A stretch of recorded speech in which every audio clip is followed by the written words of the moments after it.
Dans ce cas de figure, on va voir comment gérer plusieurs couches d'effets pour pouvoir ensuite leur appliquer un effet à l'ensemble et comment gérer aussi des effets à l'intérieur d'effets via des step-in pour les rendre liés les uns aux autres.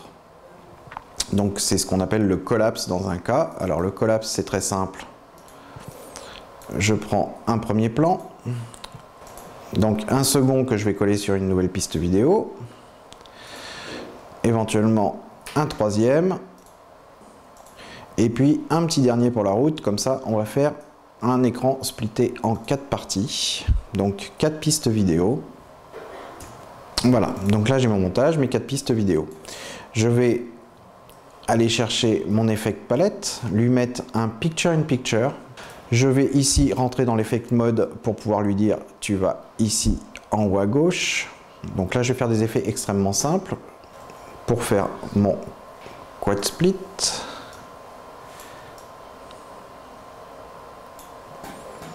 Voilà, et la petite dernière. Voilà. Bon, c'est fait un petit peu rapidement, mais toujours est-il que j'ai bien mes 4 pistes vidéo qui fonctionnent. Maintenant, je me dis, voilà, tout ça manque légèrement de couleur.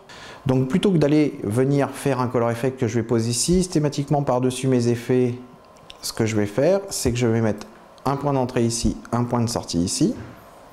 Donc début et fin de ce qui m'intéresse. Et je vais faire ce qu'on appelle un collapse. C'est-à-dire que là, je n'ai plus qu'une piste vidéo, donc V1, ça m'a libéré V2, V3. Si je double-clique dessus, je vois bien que j'ai mes 4 picture in picture en dessous. Et ici, maintenant, je vais pouvoir venir rajouter les effets que je veux. Donc, on a dit dans un premier temps un color effect. Voilà. Que je vais ensuite régler en lui rajoutant un maximum de saturation.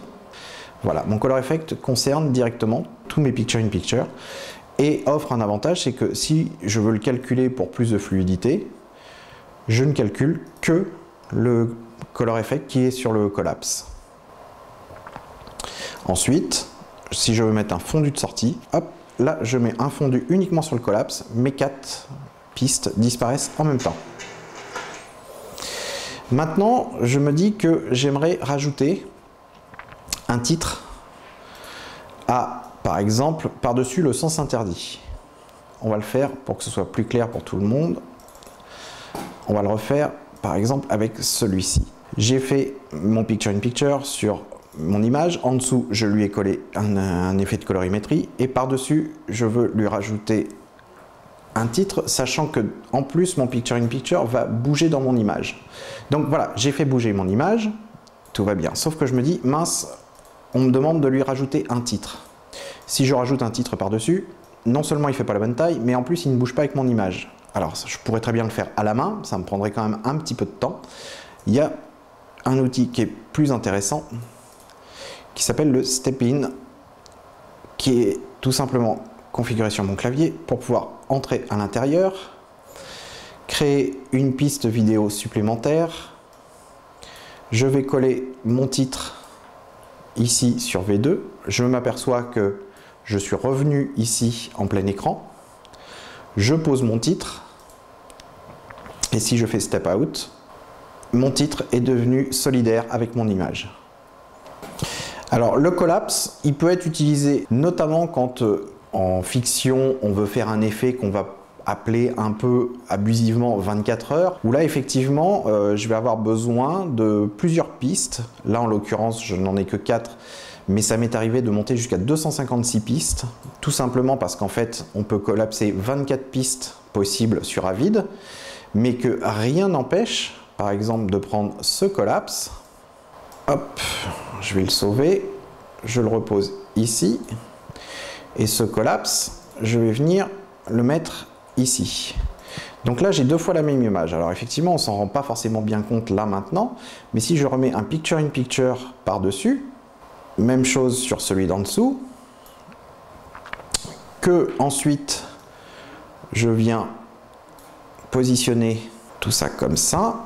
Là, évidemment, je me retrouve avec les mêmes images, donc forcément ça va se voir. C'est là que va intervenir une chose fort sympathique qui est mon mode trim de segment, où là je vais pouvoir trimer pour aller plus loin. Du coup, maintenant, mes images ne sont plus identiques alors qu'elles proviennent toutes des mêmes rushs. J'ai simplement trimé ce collapse par rapport à celui-ci. Et puis, je viendrai en faire un troisième et puis un quatrième. Et ensuite, je prends tout ça, V1, V2, mais je pourrais faire sur 24 pistes, et je fais un collapse de collapse. Donc, je peux monter à un nombre de pistes infini. Après, c'est juste du temps de travail, puisqu'on voit que derrière tout ça, j'ai absolument tous mes effets partout. Alors, il y a un moment où effectivement, j'aurai peut-être un petit problème de lecture saccadée, de petites choses comme ça. Il suffit simplement de calculer le collapse qui est en couche supérieure. C'est pas très long. Voilà. Je vais reprendre ce collapse in-out, je le resauve directement, je le repose en tant que rush. Et simplement, je vais le décaler en position pour me retrouver cette fois-ci avec beaucoup de pistes. Tout ça fait en quelques minutes. Alors, ensuite, il ne me restera plus qu'à trimer pour changer les images qui sont trop évidentes. Sur un clip où on veut entrer de plus en plus dans des images, c'était le cas de ce que j'ai fait chez Ubisoft, c'était pour un jeu massivement multijoueur. Je suis parti de 256 écrans, puis toutes les secondes, je rentrais, je divisais, jusqu'à arriver à plus que seulement 4 écrans pour que ce soit quand même plus lisible.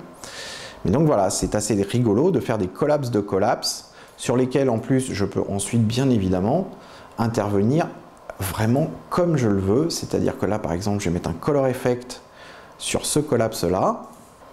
Alors au passage je vous montre un petit peu la tête de mon effect editor, c'est-à-dire que là j'ai un picture in picture, ici j'ai encore un picture in picture, le color effect, un nouveau picture in picture, bref je vais retrouver tous mes effets qui sont collapsés les uns sur les autres. Et donc là je vais travailler juste le picture in picture, donc de celui-ci,